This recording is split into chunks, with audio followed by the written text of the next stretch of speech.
since you touched on the legislation around it, I want to touch on a parliamentary press release that came out last year. And it's highlighted a key issue, which is that as a country, we don't have a defined principle for what a startup is. And so how can we build a startup ecosystem where the government doesn't have a definition of what a startup is? And with that, what's the Startup Act's proposal of what a startup is and what qualifies a startup as a startup? Yeah, that's a great point. And it comes back to my earlier point, really. Does the government understand what we're talking about when we talk about a startup? So the Startup Act obviously has its definition, which is proposed to the legislature.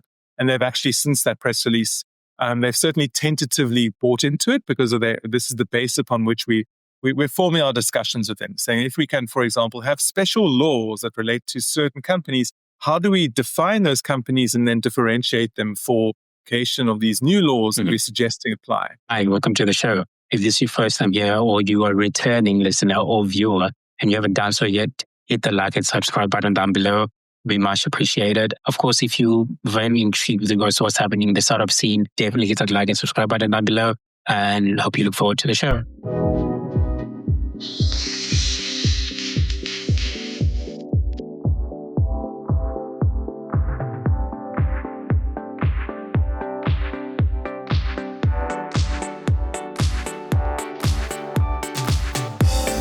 Welcome to another episode of From Garage to Growth. I'm your host, Brian. And then on today's episode, we are going to tackle and unpack the South African Startup Act that's been proposed. And to help me kind of tackle this conversation, I'm welcomed by Adrian. And Adrian, before we kick things off, I usually let the guests intro themselves. So can you please let the audience know who you are? Thanks, Brian. And it's a real pleasure to be here and chatting to people who have like-minded passion about South African entrepreneurs and African entrepreneurs. My name is Adrian Domisser. And I founded Domisser Attorneys nearly 17 years ago now. And our firm in those 17 years has really just focused on supporting technology entrepreneurs in South Africa through their growth cycle of raising funding, growing locally and internationally, and then exiting. So our firm really has followed that journey hundreds of times with various startups at various phases of various degrees of success. And as a result, we are hugely passionate about working in this space. It's optimistic. It provides such opportunity for South Africa and Africa. And the people we work with are obviously great as well. So to kind of start with our conversation, you're one of the key drivers behind the movement to implement the South African Startup Act. And in your view, what's the single biggest problem currently within the South African startup ecosystem that makes the act not just a necessity, but really something that needs to happen as soon as possible? Thanks, Brian. Yeah, that's a great question. So context, I joined the act about 5 years ago. So the South African Startup Act Steering Committee, it's been in existence for longer than that. And there are a number of extremely proactive individuals who founded it and drove it. So I'm very much one of the passengers. But I was invited because of how close we are to the funding journey of South African startups, which is why I would personally say that the biggest challenge is to attract funding for South Africans. And I'll tell you more specifically, there is local funding and there are amazing local funds and sources of funding. However, something like 90% of venture capital funding that lands up in South African startup companies comes from offshore. And that's there being quite significant challenges to them raising funding from offshore. There's also reasons for the challenges too, which I'd like to work through. And really addressing those challenges and making that path smoother is my personal role in the Startup Act. And you talked about funding and the money coming in. Now, the Act proposes significant tax breaks and tax cuts and whatnot. So for the founder, what does this mean in terms of if the Act gets implemented, what am I looking at with regards to benefiting me, with regards to attracting funding? Yeah, such an important thing. So I'll explain by analogy. So let's give the current situation. In South Africa, if you take your after-tax salary and you invest it in the startup, that's purely your risk. If you lose all your money, you lose all your money. There's no tax perk there. And I'll contrast with other countries, and probably the leading country that I'm aware of is the United Kingdom with their Enterprise Investment Scheme, or EIS. And what they say is that if you make the investment, the first thing is the amount you invest is deducted against your taxable salary. It's like making a pension contribution, which is incredible. So basically, the taxman takes his percentage of exposure to the startup, which makes it, can make it 30 to 40% cheaper for you to invest in the startup. And then if you lose your money, you can write that off against your future income as well. And any gain you make is taxed at a fairly nominal basis. So the government has recognized that startup investing is so hugely risky. The upside is so unlikely that we've got to really incentivize people for that. So firstly, make it cheap for them to invest. Allow them to invest pre-tax. And secondly, if they lose it, give them a little bit of comfort that they can write off a little bit of that investment against their tax. And fundamentally, if they win, then everyone wins. And the point there is not to finesse the tax treatment for the investor. It's not really about the investor. Obviously, we want to incentivize them. Fundamentally about landing as much money as possible in a hugely vulnerable sector of the economy, which is startups. As you know, 3 or 4 fail out of the gate, 3 or 4 fail within 3 or 4 years, and then 2 or 3 will make it. So to land the money there, you've got to increase the velocity, the number of startups that are just empowered and given the financial oxygen to go. And we don't have that in South Africa at all. We had something called the Section 12J structure, which was cool. They pulled the plug on that about 5 years ago. It didn't really work and it was very complicated. And we're hoping to reinvigorate that. And that's importantly from a local funder perspective. And it would certainly unlock a lot of funding. And for the investor side of it all, how does the Act de-risk my investment within the country? Yeah, so venture capital, luckily, has got very established, well-proven mechanisms for doing that. Firstly, your investment is typically going to be an equity investment. And that means your investment rises or falls with the company. So it's never going to be like a bank. A bank doesn't give you a loan and make you pay it back no matter what, right? This is cash landing into the company. And then your investment will translate to basically a percentage of that company's success, a share.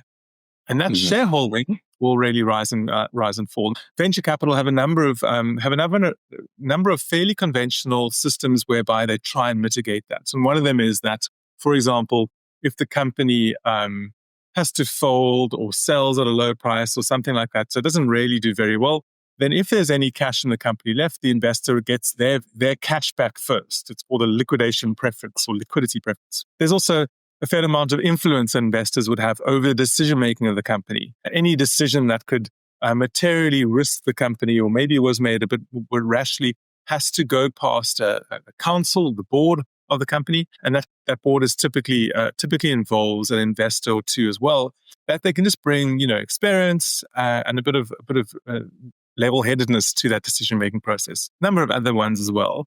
But those are probably the most important, I would say. And I want to touch on the startup ecosystem as well, and I want to paint a picture of it. It's often been described as fragmented, incomplete. And could you kind of paint a picture of us? How does this fragmentation look like for the general founder?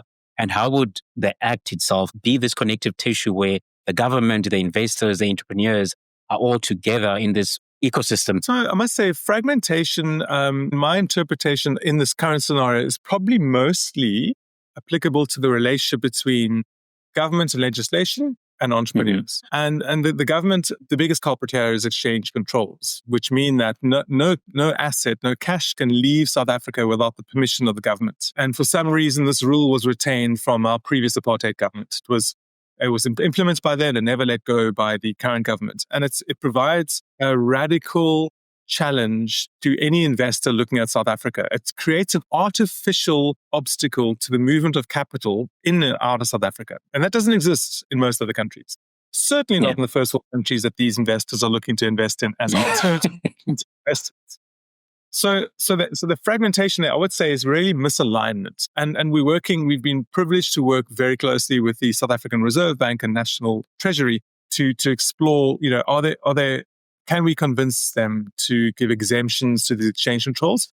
And we're working ever closer and we're really optimistic that we'll get to that. And I suppose that the other challenge there is can the government, who's probably mostly concerned with very large employers, large corporates and companies, and preserving their South African status and their ability to employ and skill, can a government focus on that, really understand what it's like to start a business out of a basement somewhere that you aspire to becoming a unicorn one day, but the journey is tremendously risky and requires a lot and just can't deal with, unfortunately, a lot of the obstacles thrown their way through these sort of regulatory challenges. And since you touched on the legislation around it, I want to touch on a parliamentary press release that came out last year And it's highlighted a key issue, which is that as a country, we don't have a defined principle for what a startup is. And so how can we build a startup ecosystem where the government doesn't have a definition of what a startup is?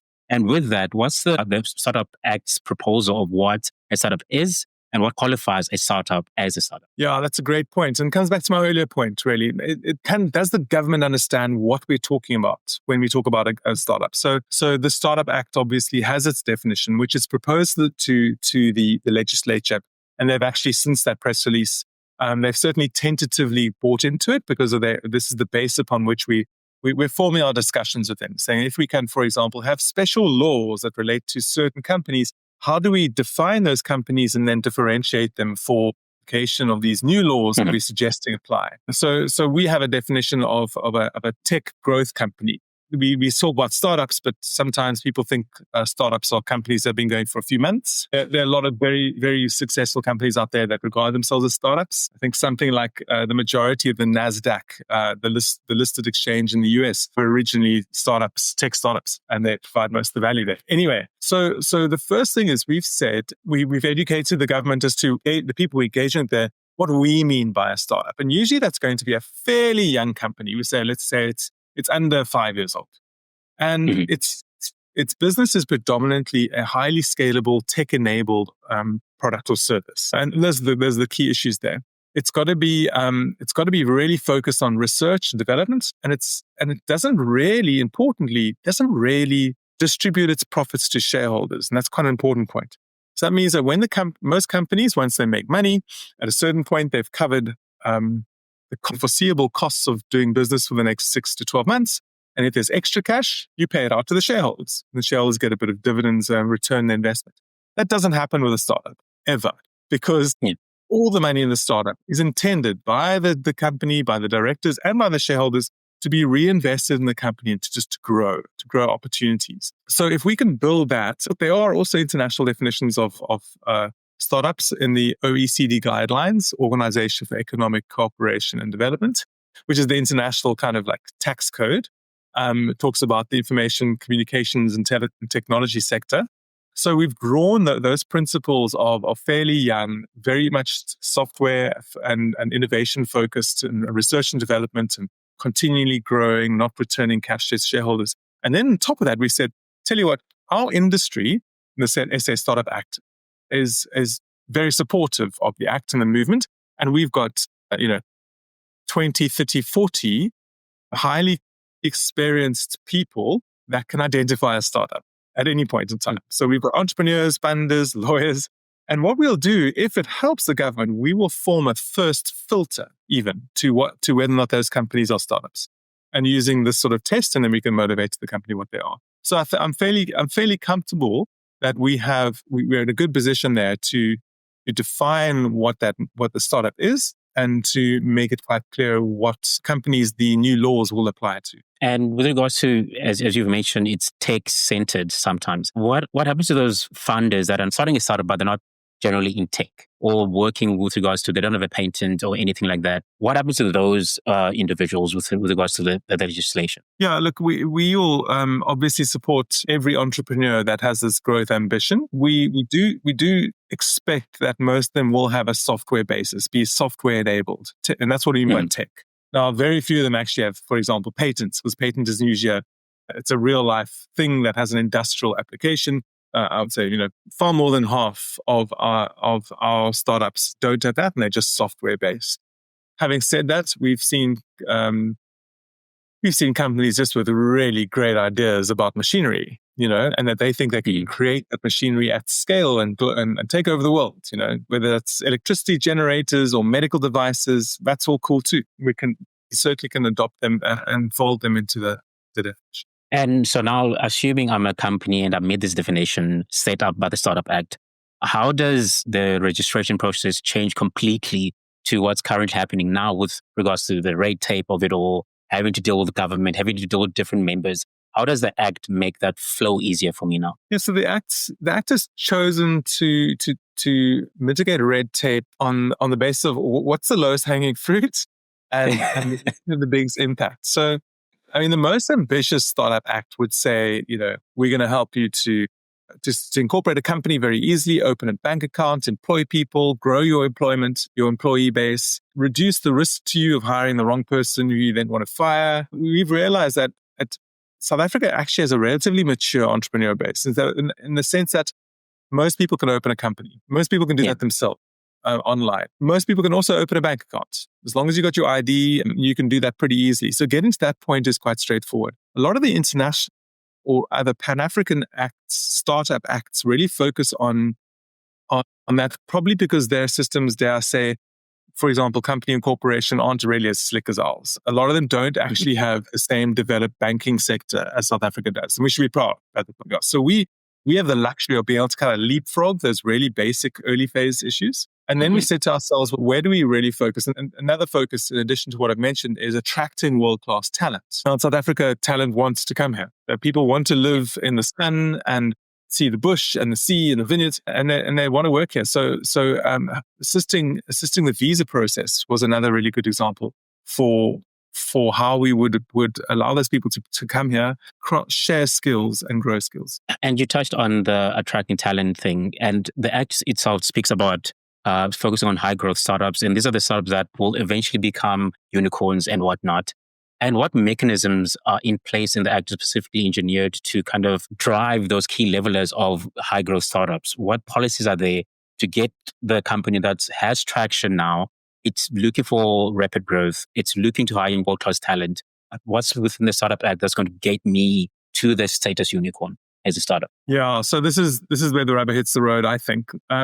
The key spark for that company that you just described is going to be accessing international investments and international customers, and therefore making itself attractive to the international market of acquirers, so people can buy it. And this is the real challenge. So we've got, our scenario is a founder would have, got a group of maybe co-founders together, employees. They've built a great product. They've proven the value of the product in the market. They're making a bit of money. Their investors have sort of certainly funded that sort of phase. And now they're in a position where they realize they can do okay in South Africa, but they can do incredibly in the global stage, right? South African market is 0.01% of the world's market. So if you can make it here, you can imagine what you can do internationally. And the challenge there is that then you need some pretty real cash. And you need real cash on realistic terms. Now you'd love to be able to approach an international VC who's had a few hundred investments, who sees your value, will give you, I don't know, I have $10 million, will also give you the kind of feedback and guidance and mentoring that you need to just go to that next level. And this is where our founders often face a big challenge, because now that cash is available.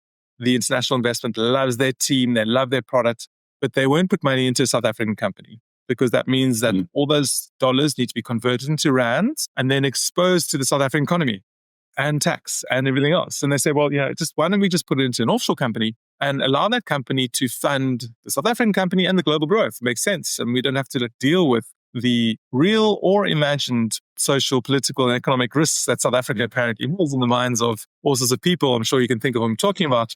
And let's just remove that whole issue by isolating those risks. And this is where the exchange controls really come in and obstruct that journey, that process. And this is historically anyway. They are being refined and being corrected, but this is what we're looking to solve. And for an investor, how do we create an environment that's very friendly with regards to capital coming in, especially risk capital, which is one of the major things that most African countries face with the lack of risk capital?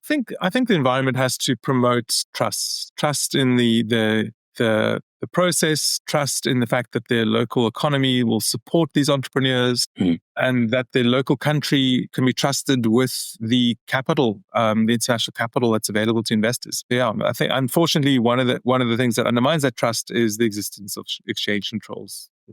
And the other thing, a brilliant law in practice sounds great, but sometimes in practice it fails. And what do you think are some of those stoppages or barriers that are currently in place now that are hindering this law becoming a legislation that's being implemented currently? Yeah, that's a great question. Well, I think we are very lucky in South Africa to have many very highly skilled implementers, whether that is in the form of the funds, groups like the SA Startup Act, lawyers who have lots of experience, lots of successful founders who then sort of paying it forward or in terms of being involved and giving mentoring. I think that there will be a long journey there, because once the systems of the Act are agreed by the legislation, the government, implementation will be a challenge. However, we're very excited to be very proactive in that process, and we've already offered to assist the implementation on as practical basis as possible with the government. And the Act is also blessed to having very proactive and highly experienced, skilled people to contribute to that process and the implementation. And what do you say to those skeptics that are like, a startup act is actually, it's a niche solution and it can't fix the systematic issues that South Africa faces with regards to unemployment, inequality? What do you say to those individuals that are like, yeah, this will not fix the current issue, it will just be another bandage? Yeah, I would be far more optimistic. We've created remarkable companies in a country with so many obstacles. And if we are looking at lessening the impact of those obstacles, surely everyone should support it. The fact there are definitely systemic challenges, as you've mentioned: education, healthcare, energy, housing, all those things. And yet, despite that, we have the best country in the world, right? So let's rather help it. And that's why I do it. And what's the other component that's needed, apart from the legislation being great? What other components are necessary to kind of drive the movement with regards to what the Act is hoping, with regards to growing startups, bringing jobs in? What other things do we need as a country in place to kind of help this growth? Yeah, so none of this matters, none of this works if you don't have entrepreneurs who are willing to take that risk. People who will leave their jobs or start a business straight out of school or university, and take that risk. And that just requires, it requires that whole sort of support network. Mentors, education is absolutely critical. What does it mean to really run a business? I've been running a business for 17 years and I have unpleasant surprises every time we have provisional tax payment. So you can imagine what someone who's just coming through the system can think of. So yeah, I would say if we can think of and do everything we can to cultivate entrepreneurial spirit, I think we should do it. And I really think we can, because you look around us, we have such remarkable success in so many areas. Great example is sport. Where we shouldn't be successful, where we've got a fraction of the budget of the world's international sport and sporting competitors, and we still do amazingly well. And that's through character and grit. It's exactly the same principle, I think, that applies to entrepreneurs. You mentioned you need people to leave their jobs who have ideas to start startups. Do you think the Act will implement policies like Tunisia with the Startup Act, which it has the policy specifically like Startup Leave, where it gives individuals that incentive to leave the company and work on a startup, but also you can come back into your company? Do you think something like that will be helpful with regards to motivating people to leave their jobs specifically and go out and start something? Yeah, I think that was a remarkable I think the Tunisian Act to introduce that, and it was far-sighted, and that was really incredible. Yeah, I think every little bit will help, of course. Of course it'll help.